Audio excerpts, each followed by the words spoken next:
오늘 본문 짧은 5절 말씀입니다. 이 5절 본문의 말씀을 읽으면서 여러분 어떤 생각이 제일 먼저 드셨습니까? 오늘 본문을 읽으면서 바울이 좀 이상하다 이런 생각은 안 드셨는지요? 안디옥 교회의 변론과 다툼이 일어났을 때 바울이 이 문제를 가지고 예루살렘 공의회로 올라가죠. 그리고 이 문제가 마무리되기까지 얼마나 많은 에너지를 소모했는지 모릅니다. 그 제일 중요한 주제가 뭐였습니까? 할례 문제였습니다. 이방인들에게 있어서 할례와 구원은 아무런 상관이 없다. 하나님께서 할례 없는 이방인에게 우리와 똑같은 성령을 내려주심으로 구원의 확증을 해주셨기 때문이다. 이런 결정을 초대교회가 하게 됩니다. 그리고 이것은 초대교회가 방향을 정하는 데 아주 중요한 문제다 그렇게 말씀을 드렸어요. 이제 이런 일 후에 바로 앞장에서는 바울과 바나바가 따로 선교 여행을 출발하는 얘기가 나오죠. 그리고 이제 본문이 나오는데 좀 지도를 한번 보실까요? 지도 준비 안 됐습니까?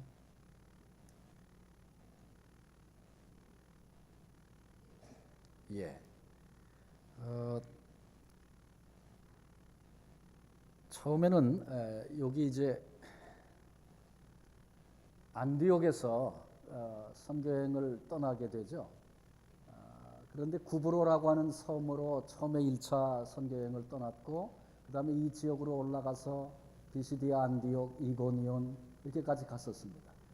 그런데 이제 우리가 지난주에 살폈던 것처럼 바나바가 마가를 데리고 안디옥에서 구브로로 떠났습니다. 그리고 나서 이제 바울의 2차 선교 여행이 시작이 되는데 이 안디옥 주변을 위시로 해서 그 다음에 길리기아 본인의 고향이었던 다소를 거쳐서 더베와 이고니온으로 이렇게 올라갑니다.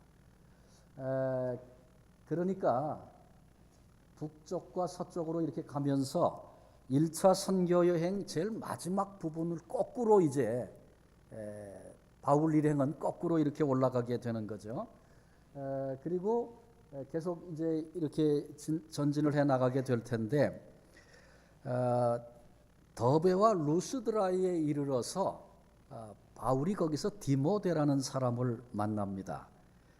디모데는 제자라고 불려진 것을 보아서 1차 선교 여행의 열매가 아니었나 그렇게 생각이 됩니다. 그런데 오늘 본문의 얘기는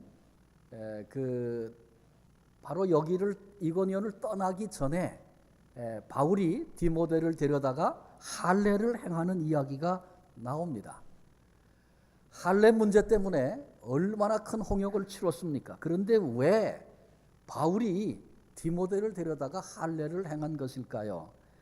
바울의 성격은 굉장히 강한 사람입니다. 그래서 좋은 게 좋은 거다. 절대로 그럴 수 없는 사람이 바울이라는 거 우리가 압니다. 바로 지난 주일에 우리가 살폈죠. 마가를 데리고 가자.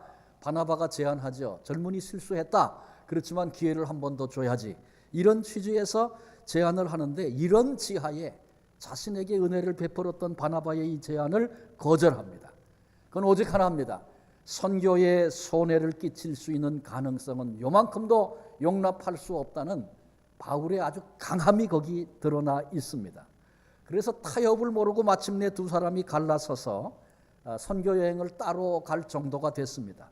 원칙적인 문제가 생기면 의리보다 인정보다 주님의 사역을 우선시했던 사람, 그 강함을 가지고 있던 사람이 바울이었다. 이미 우리가 살폈습니다. 그런데 이런 성격의 사람이었던 바울이 왜 디모데를 데려다가 할례를 행했을까? 어떤 생각이 드십니까? 이상하지 않습니까? 바울이 지금 모순적인 그런 일을 하고 있다 그렇게 느껴지지 않습니까? 뭐 때문에 바울이 디모데로 할례를 받게 했을까? 오늘 이 아침에 바울을 통해서 주시는 두 가지 영적인 교훈을 함께 나누려고 합니다. 첫째로 우리는 이 문제를 보면서 바울의 그 유연한 모습을 우리가 배워야 한다. 이 부분을 좀 살피려고 합니다. 1절에 보니까 바울이 더베와 루스드라에도 이름에 거기 디모데라 하는 제자가 있으니 그 어머니는 믿는 유대 여자요 아버지는 헬라인이라. 디모데의 어머니가 유대인 크리스찬이었습니다. 그런가 하면 아버지는 이방인으로서 헬라 사람이었습니다. 유대인들은 외국인과 결혼을 해도 어머니가 유대인이면 그 자녀는 무조건 유대인이 됩니다. 그리고 유대인 남자는 태어나고 나면 8일 만에 모세의 규례를 따라서 할례를 행하는 것이 아주 당연한 것으로 되어 있습니다. 그런데 디모데가 할례를 받지 않았습니다. 그러니까 어머니가 유대인이니까 유대인이라고 그랬잖아요. 그런데 할례를 받지 않았습니다. 2절에 그 디모데가 루스드라와 이고니온에 있는 형제들에게 칭찬받는 자니 그렇게 말씀하고 있어요. 여기서 이제 그 디모데의 성품 혹은 그의 신앙 생활 뭐 이런 것들 사람들에게 칭찬받을 만한 사람이었다는 것을 우리가 살피게 됩니다. 바울도 디모데를 향해서 내 속에 거짓이 없는 믿음이 있다. 그것은 내 외조모 로이스에게 그리고 그 다음에 그것이 내 어머니 유닉의 속에 있더니 내 속에도 있는 걸 내가 봤다. 그렇게 바울이 말할 정도로 아주 선한 양심과 거짓 없는 믿음을 가진 사람이 디모데였다 생각이 됩니다. 바울이 편지할 때 디모데에게 내 사랑하고 신실한 아들 혹은 믿음 안에서 참 아들 이렇게 그를 귀하게 표현을 하고 있습니다. 그 지역에서 디모데가 이런 칭찬을 받는 사람이었는데 그 말은 동시에 이 디모데가 그 지역에 널리 알려진 인물이었다 그런 얘기죠. 그리고 본문은 아주 구체적으로 그의 아버지가 헬라인이었다는 것을 그 지역 사람들이 다 알았다 그렇게 말하고 있습니다. 그런데 그 디모데를 바울이 떠나기 전에 데려다가 할례를 행하고 함께 떠나게 되는 이야기가 본문에 나오고 있는 겁니다. 바울이 디모데를 데려다가 할례를 했다. 지금까지 이렇게 지나온 그 되어진 일련의 사건들을 보면 아주 획기적인 일이 아닐 수 없습니다. 바울이 자기가 지금 여태까지 했던 태도와 자세와는 달리 왜 할례를 행하는가 아주 이상하게 보이기도 합니다. 그가 할례에 대해서 어느 정도 강한 마음을 가지고 있었냐 하면 갈라디아서 5장 3절 4절에 보면 말이죠. 내가 할례 받는 각 사람에게 이건 무슨 얘기냐 하면 유대인 얘기가 아니고요. 이방인인데 예수 믿었어요. 그런데 유대인들이 자꾸 너 할례 안 받으면 구원받지 못해 할례 받아야 돼 이렇게 자꾸 얘기하니까 할례를 받은 사람들이 생겼단 말이죠. 그런데 그들에게 말하는 거예요. 내가 할례를 받는 각 사람에게 다시 증언하노니 그는 율법 전체를 행할 의무를 가진 자라.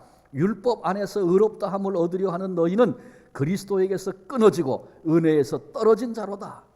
얼마나 강하게 얘기를 합니까? 할례 받아야 된다. 그러니까 할례 받았어요. 그것은 복음을 약하게 만드는 것입니다. 그리스도의 십자가만으로는 부족하다는 것입니다. 그래서 이방인들에게 할례도 받아야 된다. 그렇게 말하고 있어요. 그래서 할례를 받은 사람들이 생겨나고 할례 지금 받으려는 거죠. 사람들이. 그러니까 너희가 만약에 할례를 받는다면 율법 전체에 대한 의무를 지켜야 될 거다. 그리고 율법으로 의롭게 되려고 한다면 너희는 그리스도에게서 끊어진 자다. 아주 바울이 단호하게 그 문제를 얘기합니다. 그러니까 바울은 할례에 대한 문제에 대해서 아주 강하게 얘기하는 사람입니다. 이 문제에는 양보가 없습니다. 왜냐하면 이 문제를 양보하면 복음이 힘을 잃게 된다는 사실, 복음이 약화된다는 사실, 십자가만 가지고 안 되고 거기다가 뭔가를 더해야 된다는 그런 사실을 사람들에게 인식시키기 때문에 이것은 복음을 대적하는 일이라고까지 바울이 생각한 것입니다. 자, 그런 바울이 그러면 왜 디모데를 데려다가 할례를 행했을까요? 본문에 보니까 유대인으로 말미암아 그렇게 말하고 있어요. 이게 무슨 말입니까? 유대인이 무서워서 디모데를 데려다가 할례를 받게 했다 그런 얘기입니까? 아닙니다. 한마디로 얘기하면 복음을 위해서 바울이 디모데를 데려다가 할례를 행하게 한 것입니다. 앞에서 바나바와의 관계를 얘기할 때 마가와의 동행을 거절한 것은 복음 때문에 그가 한없이 강해져서 된 일이라고 말씀을 드렸습니다. 그런데 지금 똑같습니다. 디모데를 불러서 그에게 할례를 행하게 한 것은 복음 때문에 바울이 지금 한없이 유연해지고 있는 것입니다. 바울은 우리가 잘 아는 것처럼 이방인의 사도입니다. 그럼에도 불구하고 그는 가는 곳마다 제일 먼저 회당으로 달려갔습니다. 유대인들에게 그렇게 공격을 받고 죽을 위기를 당했어도 회당으로 먼저 달려갔어요. 왜요? 동족을 향한 불타는 마음이 그의 가슴 속에 있었기 때문에 그렇습니다. 어떻게든 우리 민족이, 우리 동족이 구원을 받아야 된다. 이 열망이 불이 돼서 바울의 가슴에 있는 것입니다. 그래서 그는 어디를 가든지 먼저 유대인에게 달려가서 복음을 전하기를 힘썼습니다. 이제 디모데가 이런 바울과 이제 팀을 이뤄 가지고 함께 선교 여행을 나아가려고 합니다. 디모데도 물론 이방인에게 복음 전하겠죠. 그 선교 여행의 목적이니까. 그러나 또 동시에 바울처럼 똑같이 디모데가 능력 있는 사람으로 유대인들에게 가서 복음을 전해야 할 그런 사명이 있는 사람들이에요. 사람이 바로 디모데입니다. 그런데 그 디모데가 유대인으로서 할례를 받지 않은 겁니다. 그러니까 이 문제 까닭에 얼마든지 말썽이 생길 수 있다. 그것은 1차 선교 여행 때 보니까 이렇게 지나가면 그 지역에 있던 지나온 지역의 유대인들이 지금 선교하는 곳까지 달려와 가지고 막 시비를 하고 죽이려고 그러고 그랬잖아요. 그러니까 지금 이제 이고니온의 많은 사람들이 다 알고 있는 디모데를 데리고 선교 여행을 갈 건데 이쪽에서 그랬대, 유대인인데 할례도 안 받았대, 이런 얘기 들리면 없던 말도 지어내서 하던 사람인데 쫓아와서 무슨 짓을 못 하겠어요. 근데 그것은 그 할 짓이 무서워서 그런 것이 아니고 그런 얘기들을 미리 가서 쏟아놓으면 유대인인데 할례도 안 받았대. 그러면 디모데가 외치는 복음에 대하여 귀를 닫고 아예 들을 생각도 하지 않게 될 그런 일들을 지금 바울이 염려하는 것입니다. 오직 하나, 복음이 약화되고 복음을 듣지 않으려고 하는 마음을 닫게 만드는 그런 요인이 될까봐, 걸림돌이 될까봐 이제 바울이 디모데를 데려다가 할례하게 한 것입니다. 복음을 위해서 할례를 거부할 때에 그에게는 아주 분명한 소신이 있었습니다. 그래서 확증했던 그 마음이 바울에게 있었습니다. 이랬던 바울이 어디서 할례 얘기만 나오면, 할례 그러면 그냥 거부 반응을 일으키고 또 흥분하고 말도 꺼내지 마라, 아주 강경하게 그렇게 하지 않았다는 겁니다. 할례 말도 하지 말아라. 할례라면 다 끝난 얘기다. 바울이 그렇게 접근하지 않고 오히려 디모데에게 할례를 행할 때에는 이 문제, 유대인으로서 디모데가 할례를 받지 않았을 때 복음에 이 문제가 어떤 영향을 끼칠 것인가, 아주 유연하게 복음을 위해서 그는 깊이 생각하고 그 일을 행하게 된 것입니다. 분명한 거 있습니다. 디모데가 할례를 받은 것은 디모데 구원받게 하려고 할례 행한 거 아닙니다. 그건 예루살렘 공의회가 이미 결정한 사실이죠. 그건 뭐 너무나 분명한 사실입니다.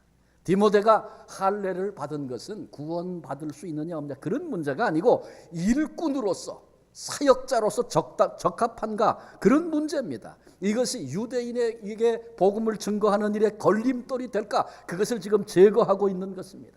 그러니까 복음을 위해서라면 그렇게 생명까지 걸었던 할례 문제 앞에서도 바울이 지금 유연한 모습을 보여주고 있는 거예요.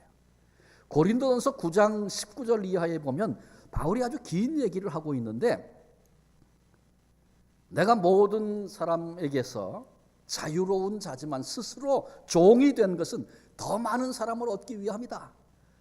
유대인들에게는 내가 유대인처럼 된 것은 유대인을 얻고자 하며, 율법 아래 있는 자들에게는 내가 율법 아래 있지 않지만 율법 아래 있는 자처럼 된 것은 율법 아래 있는 자들을 얻고자 하며, 율법 없는 자들에게는 내가 하나님의 율법이 없는 자가 아니고 도리어 그리스도의 율법 아래 있는 자지만 율법 없는 자와 같이 된 것은 율법 없는 자들을 얻기 위함이다.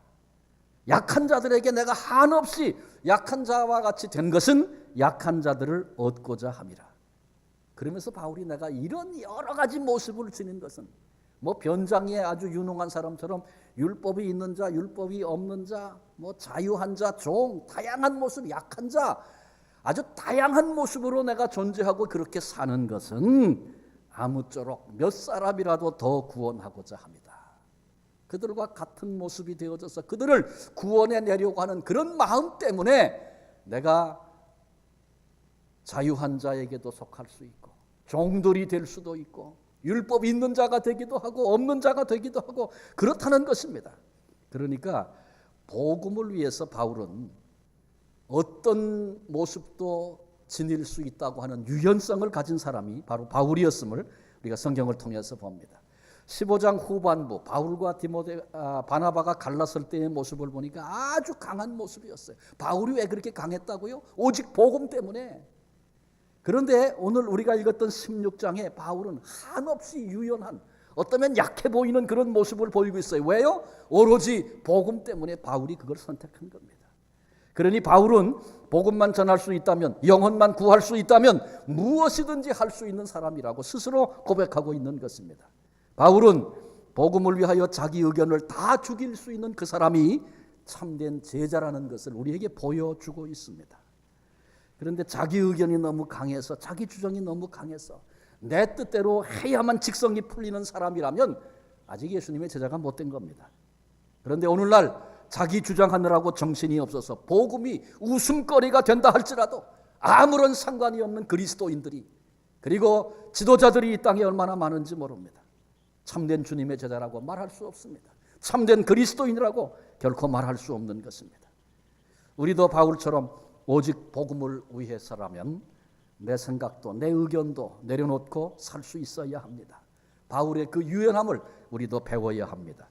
죽고 사는 문제가 아니라면 용납하고 포용할 줄 아는 참된 제자가 되어야 하는 것입니다. 또 한 가지 생각하려고 하는 것은 바울의 균형 잡힌 모습입니다. 지금 바울 우리가 크게 두 가지 살폈어요. 한없이 강했던 바울, 한없이 유연했던 그런 바울 생각했는데, 참된 제자는 그런 두 가지가 다 있어야 된다는 거죠. 그런데 이 두 가지 일의 균형이 필요하다는 것입니다. 우리는 그러면 균형을 잘 잡아야 된다 그러면 어떻게 해야 균형이 잡힙니까? 50%잘 유지해야 균형이 잡히죠. 그런데 강하고 약한 문제에 대해서 50% 그것을 균형이 잡혔다 그렇게 말할 수 없다는 것이죠. 이 문제는 퍼센테이지로 말할 수 있는 게 아니고 강해야 하는 일이라면 그 일에는 한없이 강해야 되는 겁니다. 그리고 약해져야 할, 유연해야 할 그런 문제라면 한없이 유연해져야 되는 것인데, 이 두 가지를 균형을 잡는 것이 그리 쉽지 않다는 거죠. 많은 경우에 유해야 할 문제에서 막 강하게, 거기다가 자기 생명을 걸고 뭐 속에 있는 게 다 쏟아져 나오는 그런 경우도 있고요. 정말 강해야 할 때 유해지고 약해지고 주저앉는 그런 일도 얼마든지 있을 수 있다는 것이죠. 그러니 강한 면도 있고 유한 면도 골고루 있기는 있는데 아주 이상한 모습으로, 잘못된 모습으로 그렇게 살아가는 그런 삶이 있다면 얼마든지 있다는 것입니다.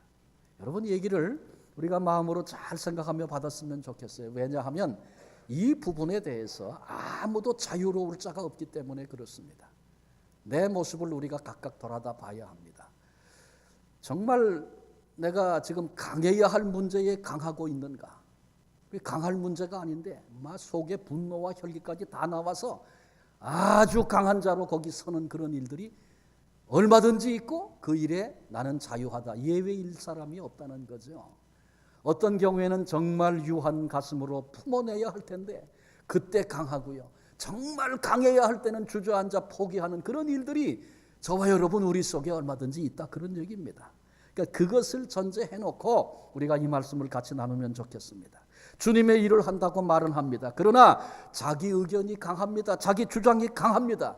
그래서 본질적인 문제도 아니고 죽고 사는 문제도 아니고 정말 중요한 문제도 아닌데 그 문제를 가지고 남들과 부딪히고 안 들어주면 싸우고 상처 입고 상처받고, 그리고 나중에는 못한다고 주저앉고, 정작 주님이 주시는 사명, 사역 앞에는 한없이 강해져야 할 텐데 아주 유약한 자가 되어져서 조금만 어려움이 있으면 포기하고 절망하고 주저앉는 그런 일이 얼마든지 있다는 것입니다. 이것은 어쩌면 우리 가정생활에서도 똑같은 원리를 생각해 볼 필요가 있어요. 부부 간의 문제도 마찬가지입니다. 이런 경우가 많습니다. 남편이 말이죠, 아주 사소한 거, 뭘 먹을 거냐, 청소는 어떻게 할 거냐, 뭐 이렇게 본질적인 것도 아니고 생명을 걸 만한 것도 아닌데 그 사소한 것에 이래라 저래라 잔소리를 많이 하고 고집을 부리고 절대로 양보 못한다 그러고 이러는 경우들이 있다는 것이죠. 그런데 반면에 진짜 중요한 거, 우리 가정이 어느 쪽을 향해 가야 하는지, 신앙의 문제는 어떤 것인지, 자녀 교육은 어떻게 해야 하는지. 그런데 이런 일에는 아무런 의견도 없는 거예요. 그래서 부인 보고 알아서 해라 그럽니다. 그런 거는 거꾸로 사는 거죠. 거꾸로 사는. 남편과 아내의 관계에서 100% 다 그런 것은 아닙니다만 대부분의 경우를 보면 웬만하면 아내가 하자는 대로 하는 것이 좋습니다. 이건 가정의 평화 이런 일반적인 얘기를 제가 말씀드리고 있는 게 아니고, 여성에게는 남성이 갖지 못한 육감이라는 것도 있고요. 여성들에게는 가정과 가족을 살아가는 특별한 마음도 있습니다. 그래서 남자가 헤아리지 못하고 보지 못하는 것들을 수없이 많이 알기도 하고 보기도 하고 그런 것입니다. 그래서 웬만한 일은 아내가 하자는 대로 하는 것이 그게 좋은 겁니다. 그러나 그게 전부 다면 또 안 되겠죠. 그러나 큰 거 있어요. 신앙의 원칙, 무슨 자녀 교육의 원칙, 이런 부분에 대해서는 남편이 분명하게 방향 제시를 할 수 있어야 합니다. 양보해서는 안 되는 최후의 선이 있다는 것을 기억해야 합니다. 그 나머지 그렇게 중요하지 않은 거, 오늘 살면서 이렇게도 할 수 있고 저렇게도 할 수 있는 거, 그 일에는 양보하고 그렇게 따라갈 수 있는 것, 그게 지혜고 거기 바른 균형이 있는 것입니다. 근데 이것은 자녀들에 대해서도 마찬가지입니다. 자녀들에 대해서 머리가 길다 짧다, 옷은 왜 그렇게 입었니, 화장이 그게 뭐냐, 그건 본질적인 건 아니잖아요. 그렇게 중요한 건 아니잖아요. 근데 그게 눈에 거슬려 가지고 그 사소한 문제만 나오면 혈기가 생기고 고집을 부리고 자기 주장을 하고, 그러면서 정작 자녀가 어떤 가치관을 갖는가 관심이 없습니다. 신앙 문제 관심이 없습니다. 하고 싶은 대로 하라는 겁니다. 이것은 강해야 할 것과 유해야 할 것에 대해서 뒤바뀐 그런 모습입니다. 그런데 그렇게 쉽게 살아간다는 거죠. 저도 돌아보면 그때 왜 그렇게 우리 아이에 대해서 그걸 용납해 주지 못하고 그건 그렇게 중요하다고 그렇게 야단을 치고 그랬었나. 지금 돌아보니까 부끄러운 일이 참 많아요. 저만 그렇습니까? 여러분들은 어떻습니까? 여러분들은 가정에서 남편과 부부 사이에 혹은 자녀들과의 관계에서 이 말씀, 이 얘기를 들으면서 저건 내 얘기네, 혹시 그렇게 느껴지는 부분은 없습니까? 한번 우리의 모습을 정확하게 봤으면 좋겠어요. 근데 문제는 어떤 게 강해야 할 건지 어떤 게 유해야 할 건지를 구분이 잘 안 된다는 거예요. 그게 원래 구분이 잘 안 되는 겁니다. 그래서 야고보서 1장 5절에 보면 그런 말씀이 있어요. 너희 중에 누구든지 지혜가 부족하거든 모든 사람에게 후히 주시고 꾸짖지 아니하시는 하나님께 구하라. 그리하면 주시리라. 하나님이 주시는 지혜로 바라봐야 합니다. 내가 언제 강해야 하는지 언제 유해야 하는지 분별하는 지혜를 구하고, 그 지혜를 가진 자가 참으로 복된 사람입니다. 내가 어떤 일에 막 분노가 생기고 혹은 분노는 아닐지라도 내 주장이 나오고 고집이 막 생기고 절대로 양보 못하겠다는 그런 마음이 들고, 그럴 때 멈춰 서야 됩니다. 그래 멈춰 서서 이게 정말 생명을 걸 만큼 중요한 본질적인 문제인가 아닌가 되짚어 봐야 합니다. 어떤 때는 다 귀찮고 그냥 놔버리고 그래 마음대로 해라 그러고 싶어요. 그럴 때가 우리에게 있어요. 그때 또 멈춰 서야 합니다. 정말 이것이 주님 앞에서 내가 포기해도 좋을 일인가? 주님도 너 그거 포기해라 그렇게 말씀하시는가? 주님 앞에 돌아보고 내가 지금 강하게 하려고 하는 것 혹은 내가 약해지는 것, 이것이 주님 보시기에 합당한 것인가를 볼 수 있는 지혜가 우리에게 필요합니다. 일반적인 이해를 돕기 위해서 우리가 이 부분의 균형을 잡으려면 50대 50이 아니라 그랬죠.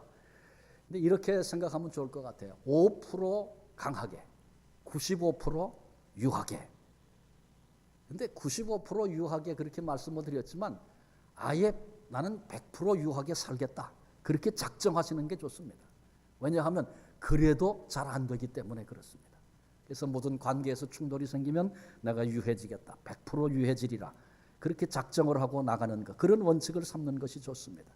그 얘기는 바꿔 얘기하면 웬만하면 용서해 주세요. 웬만하면 용납해 주세요. 그런 말입니다. 웬만하면 용서한다. 웬만하면 용납한다. 그 말이 사랑의 다른 말이죠. 사랑이 그런 것이 바로 그 사랑이기 때문에 그렇습니다. 그런데 이 사랑이 중요한 것은 예수님께서 그 사랑이 예수님의 제자가 된 증표라고 말씀하셨기 때문에 그렇습니다. 요한복음 13장 35절에 보면 너희가 서로 사랑하면 이로써 모든 사람이 너희가 내 제자인 줄 알리라 그렇게 말씀하셨어요. 사랑할 수 없는 사람이 사랑하는 거예요. 우리가 볼 땐 절대로 저 사람 같이 일 못해. 그런데 두 사람이 같이 주님의 일을 합니다. 이런 걸 보면서 뭔가 저 사람들 속에 있구나. 예수님을 믿는 사람들 속에 뭐가 있구나. 이렇게 느껴지고 보여져서 그리스도의 제자됨을 세상이 보게 되고 알게 된다. 그런 얘기입니다. 예수 믿는 사람들 어떻게 보면 알 수 있습니까? 목걸이는 뭐 예수 안 믿는 사람들도 십자가를 턱턱 걸고 다니더라고요. 근데 만약에 남자가 여기다 십자가 배지를 달았다면 나 예수 믿습니다. 그 얘기겠죠. 옛날에 제 동생이 막 이렇게 방황하고 그럴 때 은혜 받고 다시 돌아와서 십자가 배지를 달라 그러더라고요. 여기다 딱 달고 다니더라고요. 왜 그러냐 그랬더니 또 옛날로 돌아갈까 봐 아주 작정을 하고 나 예수 믿는 사람이에요. 그리고 표시하고 다닌다는 거예요. 그래요. 그래서 십자가 표시를 단다든지 아니면 주일날 성경책을 끼고 가족들을 데리고 교회로 온다든지 식사할 때 어디서든지 식당에서도 기도하고 밥을 먹고 여러분 그런 것들이 나쁜 거 아니죠. 그런 것들이 좋은 거죠. 해야 되는 거죠. 마땅한 거죠. 그런데 중요한 것은 그런 것들이 주님의 제자가 된 증거는 아니라는 겁니다. 주님의 제자가 되었다는 증거는 그런 데 있는 것이 아니고 사랑할 수 없는 사람을 사랑하고 용납할 수 없는 사람을 용납하는 것을 통해서 그리스도의 참된 제자된 증표를 가진 자가 된다. 그런 말씀입니다. 내가 너희를 사랑한 것처럼 너희도 서로 사랑하라. 주님의 말씀이죠. 주님이 우리를 사랑하신 그 사랑은 어떤 사랑이었습니까? 주님의 사랑은 수용하는, 받아들여주는 그런 사랑이셨습니다. 여러분 가룟유다가 주님을 배반하고 팔아먹을 거 주님이 몰랐습니까? 아셨습니다. 그런데 아시고도 제자인 유다의 발을 씻어주시는 주님의 그 사랑을 생각해 보십시오. 수제자였던 베드로가 주님이 그렇게 미리 말씀해 주셨어도 아주 귀뚱으로도 안 듣던 그 수제자 베드로가 나는 예수란 사람 알지도 못합니다. 아주 그냥 단호하게 그렇게 부인을 하고 저주까지 할 그 베드로의 그 나약함이라고 얘기했지만 어쩌면 악함을 주님은 다 보시고도 아셨습니다. 그런데 아시는 주님이 그럼에도 그 베드로를 향해서 내가 내 위에 내 교회를 세우리라. 이런 말씀, 이 고백 기뻐하시면서 그런 말씀 하시는 거예요. 곧 일어날 일 주님 다 아시는데 아시고도 받아들여 주시고 인정해 주시고 수용해 주신 우리 주님의 사랑입니다. 우리도 주님의 제자가 되려면 이같이 수용해 주고 사랑하는 마음이 우리 속에 있어야 된다는 것이죠. 그래야 세상이 우리를 보고 그리스도의 제자됨을 알게 된다. 그렇게 말씀하셨어요. 우리가 살고 있는 세상 이 현대는 사람들이 저마다 고집이 세고 자기 주장이 강하고 좋은 사람 싫은 사람이 분명하고 그런데 이런 사람들 속에서 그리스도의 제자가 된 증표는 용서해주고 용납해주고 사람들 앞에 오히려 한없이 약해지는 거기 있다는 것 기억해야 할 것입니다. 안 믿는 집에 신앙을 가진 여성이 시집을 가면 제일 먼저 부딪히는 문제가 제사 문제입니다. 제삿날 시댁 식구들이 다 모여서 제사 음식 만드는데 나 그런 건 못합니다. 그리고 무례하게 딱 잡아 떼고 또 그러다가 어려움 만나면 또 절도 하고 이런 정말 강할 것과 약할 것에 대해서 구분되지 않는 삶이 얼마든지 있어요. 그때는 최선을 다해서 도와야 합니다. 다른 형제들보다 더 열심히 준비하는 거 다 돕고 다 마무리까지 다 해주고 그래서 저는 크리스천이기 때문에 절은 못합니다. 양해해 주세요. 이렇게 분명하게 말할 수 있는 강함도 또 가져야 되는 것이죠. 남편이 안 믿습니다. 그러면 남편이 하자 그러면 하고 가자 그러면 가고 그렇게 해주고 비위도 맞춰주고 또 어떤 때는 교회에 일이 너무 많다 줄여라 그러면 또 좀 지혜롭게 줄일 수도 있고 그렇지만 주일에 교회 가서 예배 드리는 거 기본적인 사역 그거 못하게 하면 나는 크리스찬이기 때문에 이것은 포기할 수 없습니다. 단호하게 거절할 수 있는 그런 강함도 있어야 되는 것이죠. 무슨 일이 있어도 해야 하는 것은 지켜내야 할 그런 용기도 우리에게 필요합니다. 바울의 경우를 보면 한없이 강했던 그 바울은 복음 때문에 그랬다고 그랬어요. 선교에 요만큼이라도 해가 갈 수 있는 것은 용납하지 못했던 그 마음. 또 똑같이 그러니까 유대인들에게 복음을 전하는데 걸림돌이 될까 봐 디모데에게 할례를 행하게 하는 그런 유연함. 그가 강한 것도 약한 것도 오직 복음 때문에 그가 그런 길을 걸었다는 것을 우리에게 보여주고 있습니다. 정말 귀한 사람이죠. 근데 우리도 바울이 그랬던 것처럼 이런 균형 잡힌 삶을 배워야 합니다. 그러나 우리가 아는 것처럼 삶은 하루아침에 변하지 않습니다. 내가 오늘까지 강해야 할 것들을 그냥 포기한 채 살아왔고 약한 것들 붙잡고 거기서 강한 자처럼 소리 지르고 살아왔는데 그게 하루아침에 바뀝니까? 안 바뀝니다. 그래서 우리는 씨름을 포기하지 말아야 됩니다. 매 순간마다 멈추어서서 이게 주님이 정말 강하기를 원하시는 부분입니까? 이게 주님이 정말 약해지기를 원하시는 부분입니까? 주님 앞에 묻고 주님이 기뻐하시는 일들을 묻고 또 지혜를 구하면서 분별이 되면 하나하나 잘한데도 한번 해보고 그러면서 조금씩 우리의 삶이 변화되어져 가는 것입니다. 강해야 할 것 거기서 내가 한없이 약해졌던 것 주님 회개합니다. 용서해 주십시오. 약해지고 포용하고 받아들여지고 수없이 낮아져야 할 그 자리에서 고집을 부리고 강하게 했던 내 부끄러운 삶 주님 앞에 내놓습니다. 회개합니다. 이제는 내가 그거 고쳐보겠습니다. 이렇게 주님 앞에 사실을 하나하나 확인하고 주님께 고하고 주님의 도우심을 구하면서 하나님 앞에서 결단하고 분별하는 지혜를 구하고 그런 삶을 우리가 살기 시작해야 합니다. 그래서 강해야 할 때는 강하고 뒤로 물러서지 않는 복음 때문에 사명 때문에 생명이라도 내놓을 수 있는 그런 흔들림이 없는 강함이 우리에게 생겨나야 하고 유해야 할 때는 얼마든지 사랑하고 용서하고 용납하고 본질이 아닌 것 죽고 사는 문제가 아닌 것 어떤 것이라도 받아들일 수 있는 그런 자세와 마음이 우리에게 생겨져야 합니다. 우리는 지금 돌아오는 주일이 고난주일이고 고난주간 통과해서 부활절 이렇게 이제 이어지는 이 절기에 지금 우리들이 예배하고 있는데 우리 주님의 복음의 핵심은 예수 그리스도의 십자가죠. 그런데 예수 그리스도의 십자가 속에는 이 강함과 약함이 그대로 다 나타나 있습니다.